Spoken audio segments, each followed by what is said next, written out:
Oi, gente! Tudo bem com vocês, meus príncipes e minhas princesas desse nosso Brasil? Bom, gente, primeira coisa, como sempre, dá o seu joinha, sim, porque esse vídeo tá bem bacana, então antes mesmo de assistir, já garante aí o joinha, se inscreve, tá certo? E deixa o seu comentário aqui pra mim, que é muito importante para que a gente possa manter e fazer com que o canal cresça cada vez mais.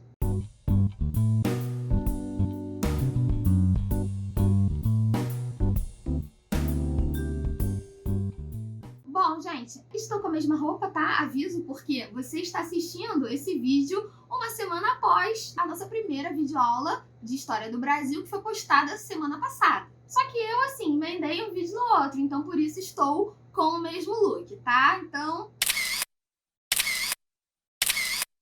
é isso. Bom, vamos lá, gente. Hoje a gente vai falar sobre três assuntos, três itens, né, tópicos que são essenciais, tá? Muito importantes, que a gente tem que conhecer e que são lá do período colonial e que estão presentes nos dias de hoje. Os jesuítas, a gente não, assim, não no presente, existe, mas não é uma coisa assim tão forte no Brasil que a gente tenha que refletir sobre, mas a questão do escravo e dos indígenas acabou se tornando um grande problema, uma grande forma de violência, de preconceito, que a gente vai entender como começou e vai sim ter que discutir nesse vídeo, porque, enfim, senão a sociedade não muda nunca. Então, são temas que às vezes parece que, é mimimi, ou então vou falar, Tainá, você não tá no seu lugar de fala, mas é necessário falar, tem que ser dito para que a gente consiga mudar alguma coisa nesta bagaça, tá certo? Bom, então vamos lá, gente. Primeiramente, a gente vai começar falando sobre a escravidão aqui no Brasil e os reflexos, né, que a escravidão tem até 2020. Sim, acredite se quiser. Temos esse reflexo sim, porque ainda há muito preconceito com os negros. Os negros ainda são hostilizados, eles acabam tendo cargos nas empresas inferiores, digamos assim, né, abaixo das pessoas brancas, o salário é menor. Então, assim, a gente tem a violência com os negros, com as crianças e adolescentes negros é muito maior. A maioria da população negra está nas favelas, né, são pessoas de baixa renda, então isso é um assunto que a gente tem que falar sim. Mas antes da gente chegar, né, a essas reflexões do dia de hoje, vamos começar lá do início, tá certo? Bom, gente, a mão de obra indígena não deu muito certo, vocês já vão saber por quê, que além do índio resistir, os jesuítas interviam, então Portugal começou a investir na mão de obra escrava. Além disso, era muito lucrativo o tráfico negreiro para Portugal. Então vão começar a vir milhões ao longo aí desses quase 400 anos de escravidão, vão vir milhões de escravos para o Brasil. E assim, gente, a escravidão é terrível, porque primeiro que o escravo, as pessoas não achavam que o escravo tinha alma, que ele não era gente, tá? Ele não era considerado gente, ele era uma mercadoria. O escravo, ele era privado da sua liberdade total, porque assim, comida, sono, água, família, muitas famílias eram separadas. Então, assim, tudo era tirado do escravo. O escravo não era nada nem ninguém, ele não tinha direito a nada. Os escravos, eles vinham nos navios negreiros em condições péssimas. A viagem já era terrível. Se eu não me engano, era um terço da população, né, das pessoas que estavam ali no navio, já morriam e eram jogados ao mar. Então, assim, esse assunto me dói muito, é muito delicado, é um assunto que eu estudo bastante, apesar de me doer muito o coração, mas é o que eu tô falando, a gente tem que falar, a gente tem que estudar, tem que entender para mudar, né, para não repetir os mesmos erros. Então, assim, a viagem já era terrível, né, a travessia, porque os navios negreiros, eles eram péssimos, eles eram insalubres, eram cheios de rato, a pouca comida que tinha podre, estragada, sem água, maus tratos, sujeira, piolhos, tudo que era doença. Então, assim, a viagem já era terrível. Chegava aqui, muitos eram separados das famílias, como eu disse. Havia a feira de venda de escravos, né? Depois, com o decorrer das décadas, né, dos séculos, quando já tinha jornal aqui no Brasil, era colocado anúncios, sabe, no jornal, isso eu já tô falando no período imperial, sobre venda de escravos, tá? Então aconteciam essas feiras, e aí as pessoas olhavam, pegavam o escravo como se ele fosse realmente um objeto, abre a boca, deixa eu ver seu dente, e não, tá velho, tá novo, não sei o que, sabe? É uma coisa assim, tem nem palavras para dizer. Muito complicado. Não há palavras para definir essa situação e para imaginar, tentar acreditar que isso um dia existiu e era normal. Né? As pessoas achavam uma. Não tem nem nome, uma coisa dessa, um absurdo, uma atrocidade dessa normal. A expectativa, gente, de vida dos escravos era em média 30 anos. Ou seja, baixíssima. Eu estou agora com 30 anos, estou começando a minha vida, né, digamos assim, profissionalmente. Eu passei muitos anos da minha vida só estudando, né, graças a Deus eu tive esse privilégio. Aliás, esse é um dos tópicos que eu já vou abordar com vocês, porque só de você nascer branco na nossa sociedade brasileira já é um privilégio, né? Então, assim, a expectativa de vida era baixíssima. 30 anos, gente. 30 anos e eu tô começando a vida. Acabei de sair das fraldas. Enfim, os castigos que a gente falou no primeiro vídeo eram terríveis. Chibatadas, palmatória. Eles ficavam presos no tronco, sabe? Sem água, sem comida. Maus tratos e torturas para servir de exemplo para os outros escravos. Então, assim, enfim, sem condições de descrever uma questão dessa. Bom, gente, os escravos trabalhavam tanto no campo como nas cidades e primeiramente nos engenhos, né, que a gente acabou de falar na nossa primeira videoaula. A gente explicou como que funcionavam os engenhos do açúcar, que foi a primeira e a principal economia do país por muito tempo. Então, se você não assistiu a nossa primeira videoaula sobre a história do Brasil, corre lá para você poder entender tudo.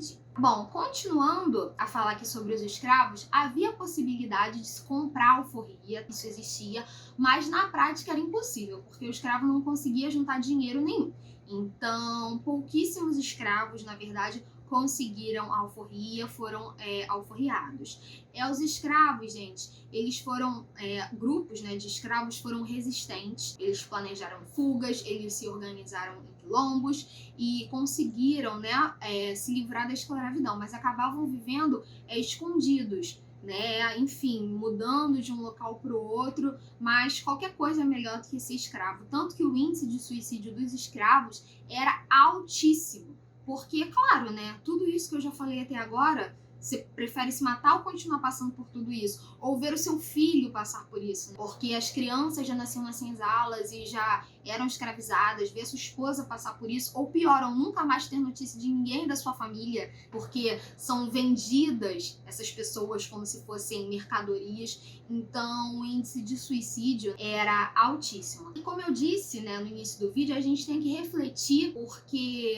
na verdade a abolição da escravidão aqui no Brasil é muito recente, né, 13 de maio de 1888. Então, assim, o brasileiro ainda é um povo muito preconceituoso, o que é um grande paradoxo. A maioria da população aqui no Brasil é negra ou parda. Como é que você vai ter preconceito com uma coisa que você é? Todos nós temos, de alguma maneira, sangue nas nossas veias negro correndo, porque o Brasil é uma grande mistura dos portugueses, dos indígenas, dos africanos e depois dos imigrantes que vieram para cá. Então, o Brasil é um grande saladão, uma mistura. Como é que você pode ter preconceito com o seu próximo, sabe? Com uma pessoa que é igual a você, né? Um ser humano. Esse preconceito, ele é muito latente, ele é muito presente. As pessoas sofrem discriminação o tempo todo. E tem casos, sempre é relatado, né? Quando acontece algum caso mais marcante, e vai na época, né, pros jornais, pra internet, mas depois o caso morre. Enfim, acaba ficando por isso mesmo e as coisas não mudam. Mas eu tô aqui pra falar, como eu disse, da escravidão e dos dias de hoje para que isso possa mudar. Então, por exemplo, já teve 1000 vezes noticiado na televisão, adolescentes negros que a polícia sai atirando e matando adolescentes e crianças negras. Pessoas negras que foram barradas, sei lá, na porta do shopping, tiveram que mostrar a notinha, enfim, de que comprou, de que não roubou nenhum produto. Então, assim, as pessoas negras são olhadas com preconceito, sim, até hoje. Pessoas negras normalmente ocupam cargos que são considerados menores, né, inferiores, como babás, empregadas domésticas, auxiliar de serviços gerais, porteiro, motorista de ônibus, né? Estão nas favelas, sobretudo aqui no Rio de Janeiro, que eu moro, então eu vejo, estudo, isso eu posso falar. Até porque quando a escravidão foi abolida aqui no Brasil, os negros não tinham onde morar. Então o que eles fizeram? Eles subiram os morros e assim as favelas foram sendo construídas. E esse é um problema de moradia que ainda não foi resolvido até hoje, né? Desde a abolição da escravidão até hoje. Fica a nossa reflexão sobre a importância de se falar do movimento negro, de se falar não ao preconceito, de ensinar as crianças a não serem preconceituosas, gente, porque na verdade ninguém é racista. As pessoas se tornam racistas ao longo, né, da vida, porque vão ouvindo uma coisa aqui, uma coisa ali. É um racismo que acaba sendo natural, que você nem percebe que você está sendo racista. Mas falas do nosso cotidiano, pequenas atitudes são racistas e a gente nem se dá conta, porque já está tão entranhado na nossa cabeça, já é tão normal o racismo, que as pessoas fazem muitas sem perceber e outras não. Muitas outras ainda são preconceituosas, não aceitam o outro por causa da cor da pele. Assim como não aceitam o outro por causa da sua opção sexual, por causa da sua religião, né? Enfim, uma série de preconceitos que a gente tem que lutar. Ainda bem que hoje em dia já existem muitos movimentos negros, né? Que lutam para defender os negros, para tentar acabar com esse preconceito, né? Para mostrar que o negro também, sim, tem que estar presente nas universidades, nas faculdades de medicina. É muito difícil você ver um médico negro, né? Então, o negro tem que estar, sim, em todo lugar, ele tem que ser representado. E é isso, né? Fica aí um pouco da história da escravidão, essa reflexão, tá certo? Que a gente tem que fazer. Bom, gente, falamos, né, da escravidão, agora nós vamos falar sobre o segundo assunto desse vídeo, tá certo? Que são os padres jesuítas aqui no Brasil, gente. Então vamos lá. O que são os padres jesuítas? Eram padres vinculados à Companhia de Jesus, da Igreja Católica. Era uma ordem muito rica e eles vieram para o Brasil com a missão de trazer o Evangelho de Cristo, de conseguir o maior número, né, de fiéis para a Igreja Católica possível, pregar o Evangelho no mundo. E qual era o objetivo dos jesuítas? Era catequizar o índio, ou seja, ensinar a fé católica para o índio. Mais uma vez, já falei trocentas vezes no nosso vídeo 1 e agora nessa segunda videoaula de História do Brasil, o preconceito, o etnocentrismo, a violência com o outro, com o que é diferente de mim. Porque na cabeça do português, o índio tinha que aprender e tinha que se converter ao catolicismo. Assim como criar modos, hábitos, um estilo de vida europeu. Então, os padres jesuítas foram responsáveis por esse processo de catequização do indígena. Eles criaram uma nova língua, que ficou conhecida como a língua geral, que misturava o português com a linguagem tupi, que os indígenas falavam. Surgiu aí uma nova língua, né, uma nova forma de comunicação entre os padres jesuítas e os índios. Os jesuítas, além de ensinar o catolicismo, tinham essa missão de educar o índio, do índio aprender o português, do índio se vestir como um europeu, se comportar como um europeu. Foi essa missão civilizadora que os jesuítas vieram fazer no Brasil. O papel educacional também dos jesuítas com os filhos dos colonos, foram criadas várias escolas jesuíticas no Brasil inteiro. Os primeiros jesuítas que vieram para cá e que são mais conhecidos, que atuaram muito nesse movimento, né, que lideraram esse movimento, né, de catequização do índio aqui no Brasil, foram dois padres muito importantes, que vocês podem ouvir falar, que é o Manuel da Nóbrega e o José de Anchieta. Ambos tiveram forte atuação na catequização do índio aqui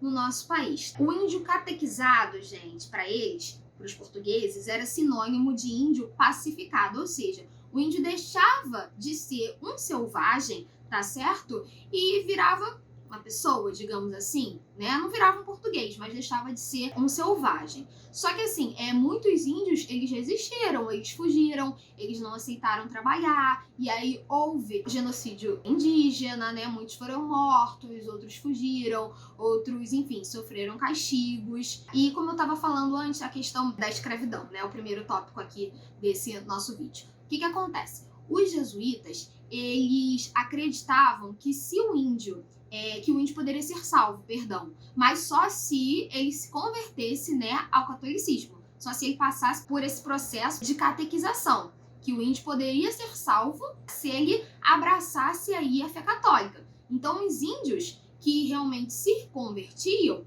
deixavam de ser escravos. Só que, na visão dos padres jesuítas, os índios que não se convertiam, aí sim podiam ser escravos. Então, esse é um assunto importante da gente ressaltar. E continuando, né, vamos falar aqui do nosso terceiro ponto, que foi convergente, né, com os jesuítas no Brasil, a gente vai falar dos indígenas. O que acontece, gente? A cultura indígena é um universo muito amplo, são várias culturas, vários idiomas, várias tribos, tribos amigas, tribos rivais. A gente é que é preconceituoso até hoje, que coloca tudo no mesmo bolo, tá? Fala índio, mas não, são índios. São várias e várias tribos, culturas, linguagem, rituais, formas de religião, do que acontece dentro da organização no dia a dia daquela tribo. Então as tribos, elas são muito diferentes uma das outras. Os índios, gente, como os africanos, eu disse, eles foram escravizados, mas muitos resistiram, outros se converteram ao catolicismo e deixaram de ser escravos. Uma coisa que a gente tem que falar é que quando o índio ele é educado, catequizado, digamos assim, ele perde um pouco da sua identidade indígena, né? Porque assim, o índio teve que aprender a falar o português, teve que utilizar a roupa do europeu, teve que adquirir modos e, enfim, hábitos de vida, um estilo de vida que não era dele, não era próprio da sua cultura, mas sim do europeu. Então, a cultura indígena acabou se perdendo. Hoje em dia a gente tem poucas tribos indígenas, poucos movimentos indígenas aqui no Brasil. Foi muito complicado e muito triste, porque o processo de colonização indígena foi muito violento, um índice de mortalidade, de genocídio altíssimo, várias etnias foram extintas, então assim, tiveram muitas outras tribos, muitas tribos que os historiadores não puderam estudar, não conhecem, enfim, porque foram extintas, foram apagadas mesmo da história, né, do Brasil. E os índios, gente, eles sofrem muita discriminação, tá? Até os dias de hoje. Porque quando você fala índio, o que vem na mente das pessoas de imediato, um homem com um cocar na cabeça, nu, com o corpo todo pintado, e não é assim. O lugar do índio hoje, em 2020, é onde ele quiser. Então, um índio que está usando calça jeans, um índio que cursa a universidade, um índio que luta pelos direitos humanos, um índio que está dentro da política, ele não é menos índio porque ele não tá numa tribo, nu, com cocar, fazendo os seus rituais, artesanatos, etc e tal. As coisas mudam e a gente tem que respeitar tanto os indígenas como os negros, que foi dito aqui nesse vídeo.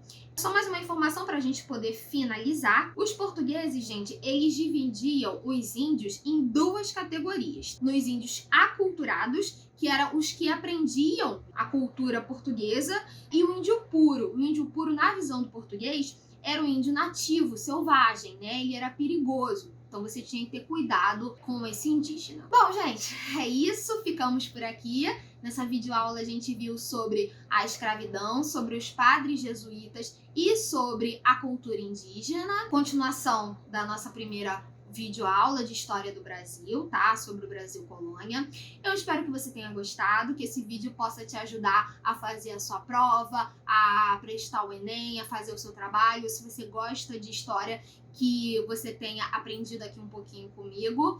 Não esquece de dar o seu joinha, de deixar o seu comentário, de se inscrever, porque só com você o canal pode crescer e a gente pode estudar e se aprofundar cada vez mais na história. E me segue lá no Instagram, tá? Que é o @TaiBritoMendes. Eu tô sempre falando de história, fazendo alguns posts, falando sobre personagens históricos pra vocês, tá bom? Então lá também tem muito conteúdo legal. Um beijo grande, meus príncipes e minhas princesas, e até o próximo vídeo. Tchau, tchau!